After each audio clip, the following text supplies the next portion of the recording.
Oke teman-teman, balik lagi dengan saya Vicky Ridho. Seperti biasa saya akan mereaction soal sepak bola Indonesia dan juga tanggapan komentar dari netizen Indonesia soal persepak bolaan tanah air. Jadi seperti apa tanggapan mereka?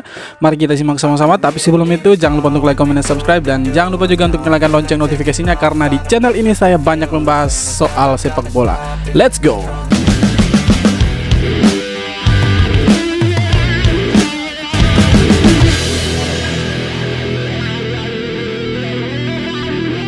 Kami lagi-lagi ini harus bertanya nih, apakah prediksi film atau film kartun ya The Simpsons ini akan jadi kenyataan? Karena saat video tersebut ada yang namanya Jairo Ridwell. Nah sekarang Jairo ini mengunggah bendera Indonesia nih di biodata Instagramnya. Bahkan bocoran ucapan selamat datang Jairo Ridwell pun sudah bocor ke publik. Nah seperti ini nih bocorannya nih. Kan yang jadi pertanyaan, apakah benar Jairo Ridwell ini akan masuk ke timnas Indonesia? Dan sebenarnya apa sih efeknya kalau Jairo ini gabung ke timnas? Jadi kalau kita berbicara soal Jairo Ridwell ini salah satu pemain yang cukup bersinar di Liga Inggris. Kenapa saya bilang bersinar? Karena dia sering dipakai oleh Crystal Palace sebelumnya ya. Dia sering diturunkan sebagai starter oleh Crystal Palace. Dia ini salah satu pemain keturunan Indonesia yang sekarang lagi diburu oleh PSSI. Jadi saya berharap sebagai pecinta timnas, Jairo Ridwell ini segera diambil lah, karena dia ini salah satu pemain yang cukup bagus juga. Kalau dia sampai dipanggil oleh PSSI kemudian dia mau untuk bermain timnas Indonesia, saya pikir lini tengah Indonesia sangat menakutkan sekali. Karena di lini tengah kita sudah ada Tom Hey, dan saya pikir kalau tambah lagi Jairo Ridwell datang, maka lini tengah kita akan semakin berbahaya, sangat luar biasa sekali. Striker-striker kita itu akan sangat dimanjakan sekali kalau sampai datang si Jairo Ridwell. Kemudian ada beberapa nama seperti Kevin Dix, kemudian Ole Romeni. Kalau tiga nama ini bergabung, saya pikir Indonesia tidak mustahil untuk masuk Piala Dunia. Walaupun ya harapan atau kesempatannya itu kecil sekali, tetapi harapan ke sana kan itu ada. Kalau kita melihat dari nama-nama yang akan diburu oleh PSSI ini seperti Jairo Ridwell. Nah Jairo Ridwell ini rupanya dia itu menaruh harapan juga teman-teman. Dia memberi harapan untuk supporter Indonesia, di mana di bio Instagramnya dia itu dia taruh bendera Indonesia. Ini seperti satu kode kepada Indonesia bahwa dia mau kasih tahu kalau dia siap bergabung dengan Indonesia, tapi dia mau lihat prospek sepak bola Indonesia itu seperti apa. Sepertinya kode-kodenya seperti dia taruh bendera Indonesia di bio Instagramnya dia itu salah satu kode yang menurut saya dia akan mau main untuk Indonesia. Tapi dia masih mau melihat apakah PSSI serius dalam mengejar dia gitu. Jadi saya pikir ke depannya, walaupun nanti ini dia tidak akan bermain lawan Arab Saudi ya, karena secara dia masih warga negara Belanda ya. Tapi kalau misalkan dia sesegera mungkin dikejar, dapat tanda tangannya dia, diakui sebagai warga negara Indonesia, saya pikir mungkin lawan Australia atau lawan Jepang, Jairo Ridwell ini tenaganya ini sangat dibutuhkan sekali. Jadi ya saya berharap PSSI melalui Pak Erick Thohir dan exco-nya itu bisa untuk secepat mungkin mendapatkan tanda tangan dari si Jairo Ridwell ini teman-teman. Jadi ya kita berharap seperti itu teman-teman. Tambah lagi Ole Romeni, Kevin Dix, saya pikir kita akan semakin berbahaya ini. Ini adalah pemain Liga 1 yang dipanggil oleh timnas Indonesia untuk menjalani kualifikasi Piala Dunia 2026 ronde ketiga. Lagi dan lagi nggak kaget, tim yang paling banyak menyumbang pemain ke timnas Indonesia adalah Persija Jakarta. 3 pemain, Cap Rizky Ridho, Ferrari, dan juga Witan Sulaiman. Sementara tim rival Persib kali ini hanya mengirim 1 pemain ke timnas Indonesia, yaitu adalah Dimas Drajat. Dewa United yang merupakan salah satu skuad termewah di Liga 1 musim ini menyumbang Ricky Kambuaya dan juga Egy Maulana Fikri ke timnas. Sementara Borneo FC, Nadeo juga dipanggil ya. Ada 4 kiper yang dipanggil ke timnas Indonesia. Selain Nadeo ada Hernando Ari dari Persebaya dan juga ada Adi Satrio dari PSIS Semarang. Kali ini selamat datang kembali top skor timnas Indonesia di kualifikasi Piala Dunia, yaitu adalah Ramadan Sananta bersama Wahyu Prasetyo dan juga Hoki Caraka yang kembali dipanggil oleh Coach Sintayong. Oke, sekarang coba teman-teman komen kira-kira siapa yang harusnya. Nah ini menarik teman-teman, dengan Nadeo dimasukkan, kemudian Martin Paes juga kabarnya dimasukkan namanya dia untuk nanti lawan Arab Saudi ya, walaupun dia tidak bermain ya lawan Arab Saudi. Dan ini ada 2 nama yang akhirnya dicoret, yaitu Yance Sayuri dan Yakob Sayuri. Akhirnya mereka dicoret. Saya lihat nama nama-nama mereka ketika diposting itu tidak ada namanya Yance Sayuri dan Yakob Sayuri. Nah di sini rupanya STY mau membawa si Martin Paes ini untuk melihat, mungkin ini untuk melihat skuad Indonesia itu seperti apa, cara bermainnya seperti apa. Mungkin untuk latihan saja supaya dapat chemistry antar pemain belakang dan juga kiper. Jadi dicoret 2 nama antara Yance Sayuri dan juga Yakob Sayuri, dan yang mengejutkan di sini ada namanya Nadeo Argawinata. Padahal kita tahu walaupun dia di bawah sekalipun, ya kesempatan untuk dia bermain kecil sekali. Karena yang punya kesempatan untuk bermain sebagai starter pastinya Hernando Ari. Tetapi yang mengejutkan dia tetap dibawa oleh coach STY ya. Kita juga tidak terlalu berharap banyak dengan Nadeo karena dia tidak mungkin dijadikan starter kecuali mungkin Hernando Ari itu cederanya parah, teman-teman.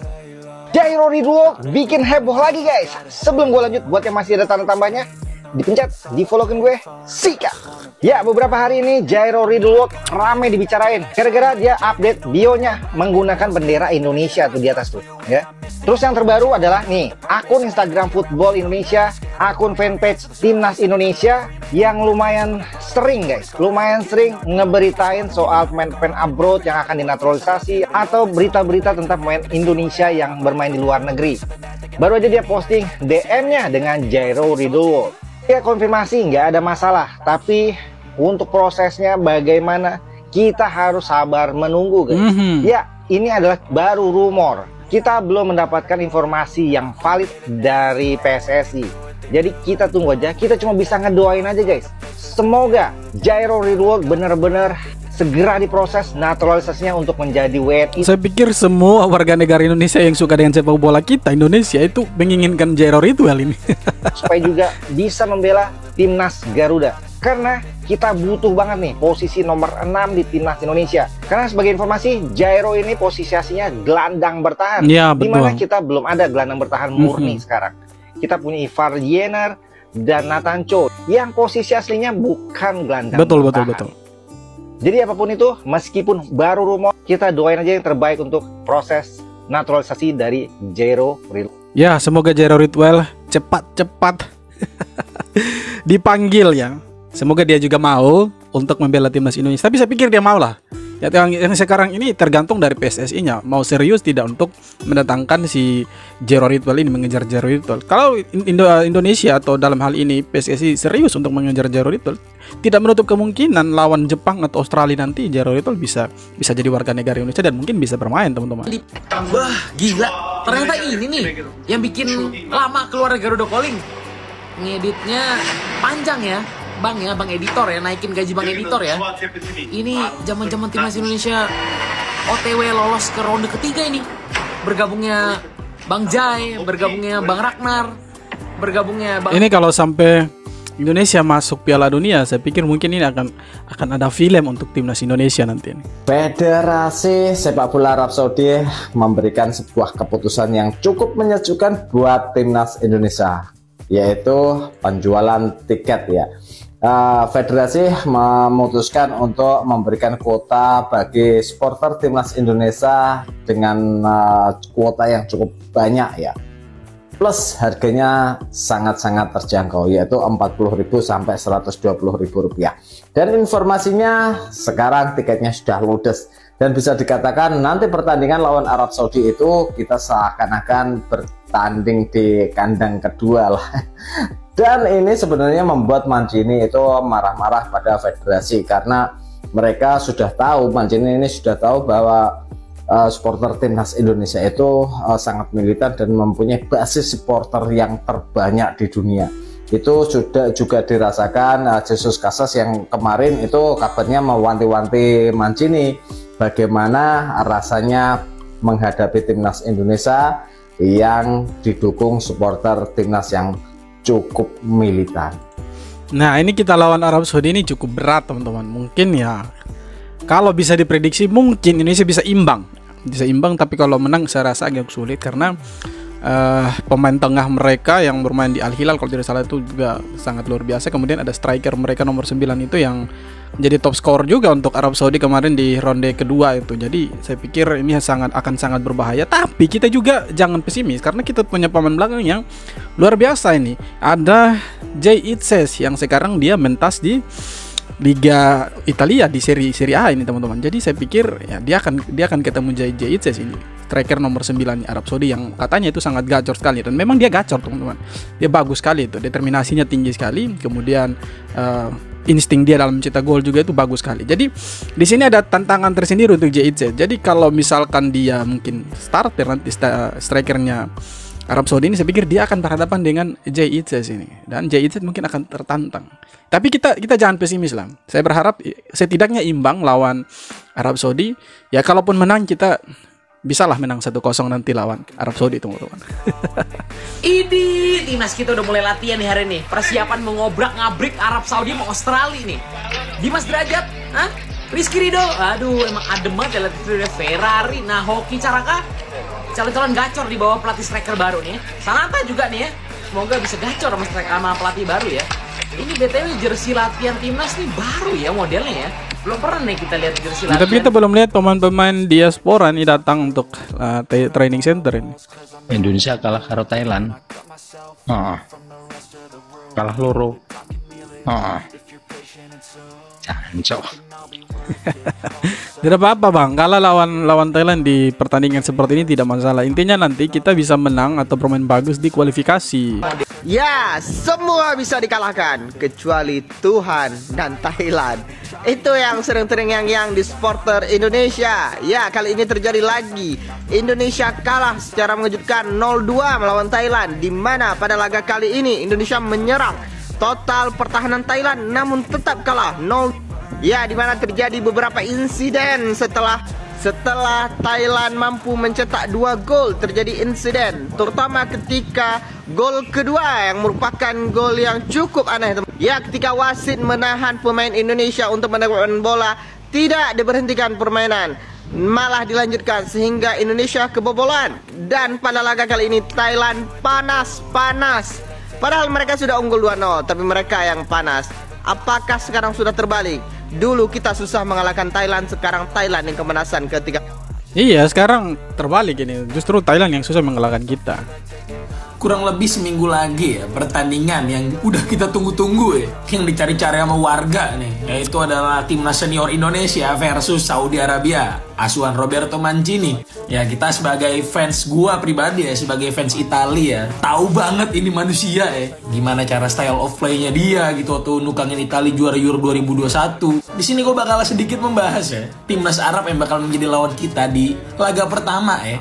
Laga yang bakal berlangsung di King Abdullah Stadium di kota Jeddah. Kalau lu pernah nanya ya, Bang, Arab tuh emang sejago apa sih, Bang? Kalau misalnya kita ngebandingin Arab sekarang sama Arab di Piala Dunia 2022 ya, waktu mereka sempat ngalahin Argentina, mengguncang dunia ya. Menurut gua sih ada penurunan ya. Arab yang sekarang itu nggak sehebat Arab 2022. Ya mungkin ada sedikit keterlambatan dari adaptasi coach Roberto Mancini ya, karena waktu 2022 itu pelatihnya belum Mancini guys. Waktu 2022 itu duetnya Aldo Sari sama Firas Alburaikan ya, itu ngeri loh, bener ngeri. Ditambah Arab juga punya back ini striker yang gacor mereka nih, Firas Alburaikan ini nomor 9-nya Arab Saudi. Sangat menyebalkan ya manusia ini ya. Nah, ini Al-Bulaihi ini yang sering cari gara-gara dengan Messi, Ronaldo, Son Heung-min. Ini pemain-pemain bintang cari gara-gara sama Al-Bulaihi. Ini dia kan ketemu dengan Rafael Struijk, Ragnar Oratmangun, Marcelino Ferdinand. Semoga mereka jangan takut lawan si manusia ini, Al-Bulaihi ini. Itu adalah Al-Bulaihi yang kalau lu pada sering lihat atau ngikutin Liga Arab, gue pribadi kan enggak ya, cuma gue sering lihat klip-klipnya aja.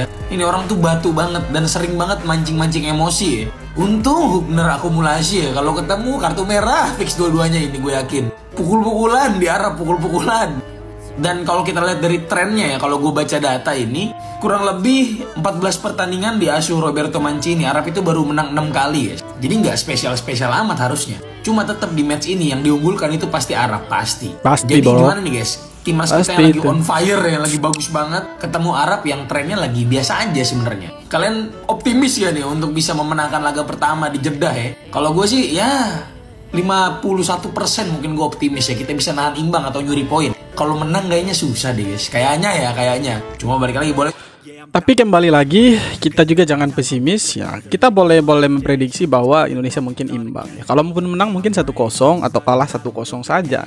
Nah, karena di sini kita juga punya pemain belakang yang luar biasa seperti saya bilang tadi, Jaitzes. Nah, di sini kita punya Justin Hubner juga. Semoga Justin Hubner bisa tersedia lah ya di laga melawan Arab Saudi ini, karena kita tahu kita punya Justin Hubner ini, dia premannya timnas ini. Dan kita juga akan berlawanan dengan Arab Saudi yang punya preman di timnas mereka. Apalagi kalau bukan Al-Mulaihi. Jadi ini duel preman nanti ini. Tapi ini mereka di lini belakang, jadi mungkin agak jarang ketemu. Tapi kalau mungkin overlap atau mungkin menyerang, ya, counter attack, mungkin bisa lah mereka saling berhadapan satu lawan satu nih. Nah ini kan mereka sama-sama preman ini, bisa jadi saling baku pukulin. Karena kita tahu juga si Justin Hubner ini tidak segan-segan untuk main tangan dia, ya kan. Itu kan ada cuplikan video waktu lawan Vietnam itu sampai ditarik lehernya pemain Vietnam lalu ditonjok itu.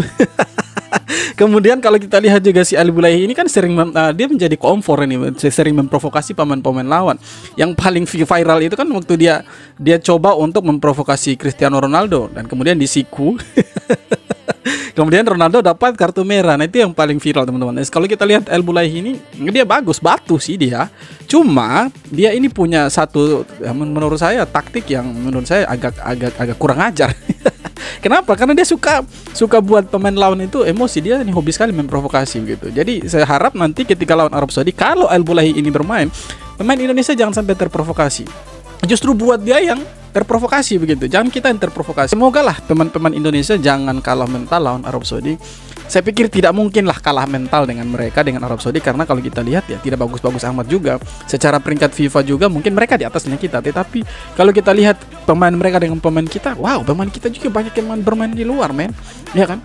Pemain kita ini banyak yang bermain di luar, kemudian di liga-liga yang top juga seperti JIC, Justin Hubner, sekarang ada Marcelino Ferdinand, ada Nathan Joaon, ada Ragnar Oratmangun bermain di liga-liga Eropa. Jadi saya pikir kita tidak kalah dengan pemain-pemain Arab Saudi ini. Tetapi memang yang diunggulkan itu ya Arab Saudi, karena mungkin liga mereka, liga sepak bola mereka, liga lokalnya ya di atas Indonesia lah. Ada Ronaldo di sana, ada pemain-pemain bintang di sana. Jadi mungkin ya secara liga atau kualitas liga atau peringkat FIFA mungkin mereka diunggulkan. Tapi kita jangan pesimis. Kita harus bisa optimis bahwa Indonesia sanggup mengalahkan mereka walaupun ini bermain away, teman-teman. Ya walaupun agak tidak rasional sebenarnya kalau kita mau mengalahkan mereka, tetapi setidaknya kita bisa menahan imbang Arab Saudi, itu sudah sesuatu yang luar biasa sekali. Oke teman-teman, sekian video kali ini. Terima kasih banyak sudah nonton video sampai akhir. Sekali lagi jangan lupa untuk like, komen, dan subscribe. Kita jumpa lagi di video-video berikutnya. Hormat.